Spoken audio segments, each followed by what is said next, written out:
Hi everyone, this is Gazimov from Man Obscure, back with another TERA beta video.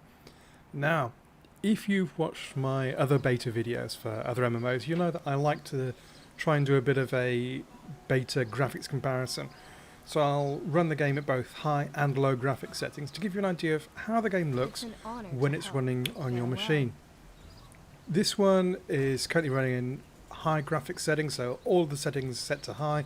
The only difference is that since this video was recorded, they've also produced a high quality graphics pack as well. So imagine this, but even more intricate and detailed.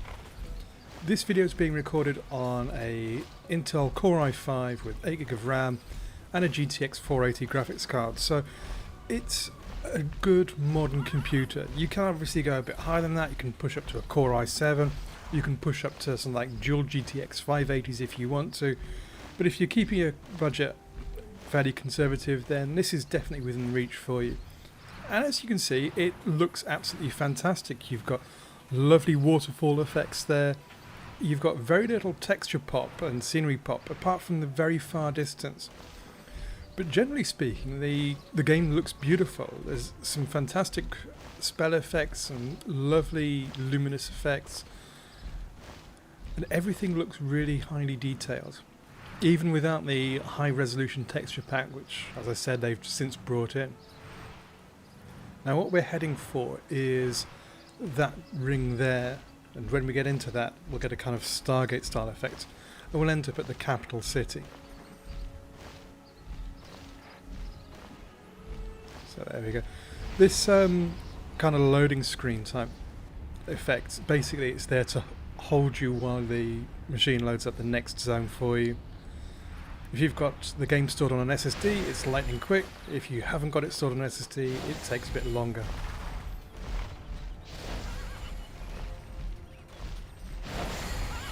And there in front of us you can see the city of Velika. So this is the capital city of TERA, and pretty much the central questing hub that you'll get sent out from to all your various questing zones.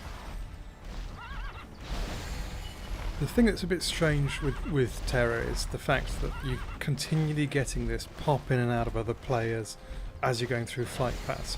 But that's not just unique to TERA, you do see it in other games as well.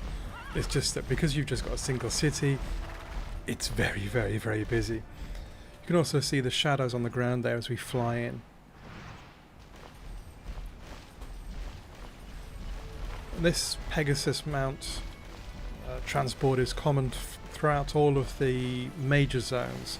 So as you're hopping from the central questing zone to other outlying regions, you'll be travelling via Pegasus. It's all very spectacular and bright and stuff like that. Huge amounts of bloom effects.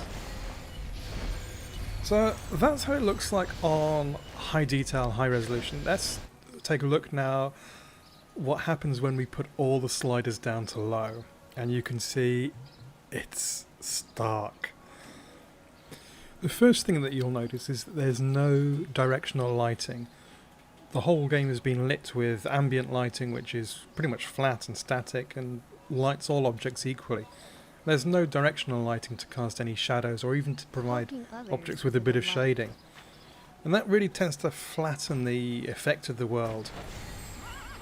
It makes it look like it's very much a series of wireframes or boxes rather than anything deeper than that. But the advantage is that this will run on some very low-end hardware, I would guess. I can quite easily see this running on anything that currently runs games like World of Warcraft at the moment, as it's not very challenging.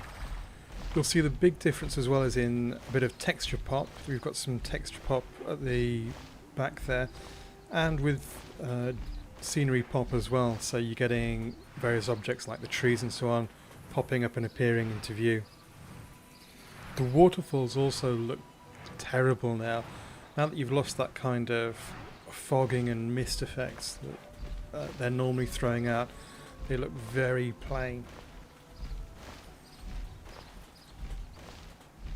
You can also see that there doesn't seem to be any kind of bump mapping either.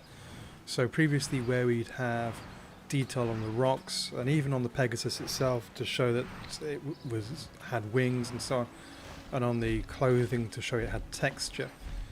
Bump mapping seems to be completely removed.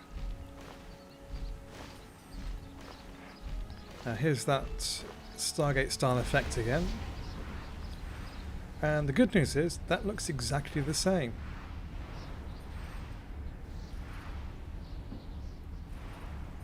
So at least there's one part that's unchanged.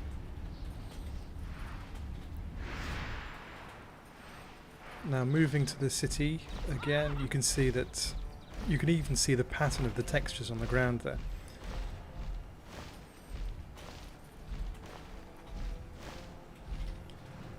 Now, although there are some reflections on the water as well, you can actually see the patterns for the reflective surface as well. And that seems to be the only area that's been unaffected by the change in graphics settings.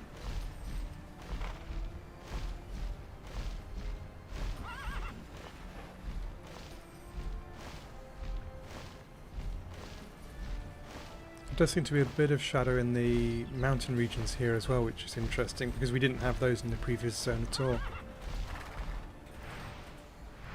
And here we are flying into Velika again. And as you can see, it does look very plain. There is a little bit of directional lighting, but not very much.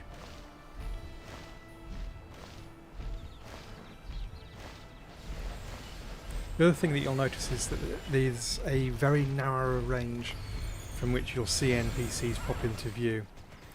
Anyway, that's looking at it on low quality settings. Now let me give you a tour of Velika itself to give you an idea of how the city looks on high quality settings. I'm not going to put you through having to look at the game on low quality again because it'll just bring you to tears.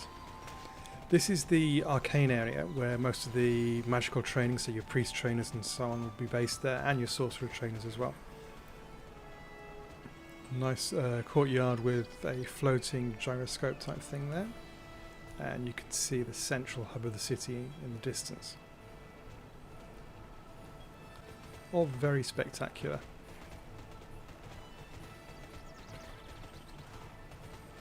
It seems to be modelled from Middle European architecture, so Paris, Venice, Germany, Austria, those kind of places, you know, really steep architecture. This is a trading place. You'll be able to find people here selling items on your behalf, various traders that you can ask to sell things for you. Market Square, Auction House and Bank.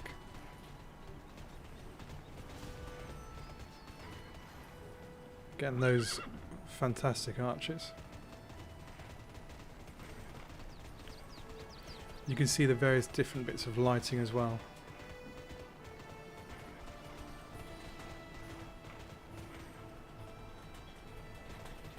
Head down to the military wing now. And again, those terraces that you can see there, and a little bit of a merchant's quarter with a bank there.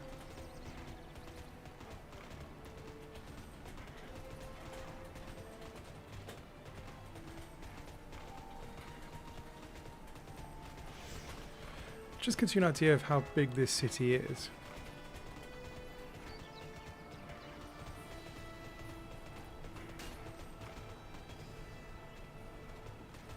Again, the cogs and gears being a recurring theme throughout the city.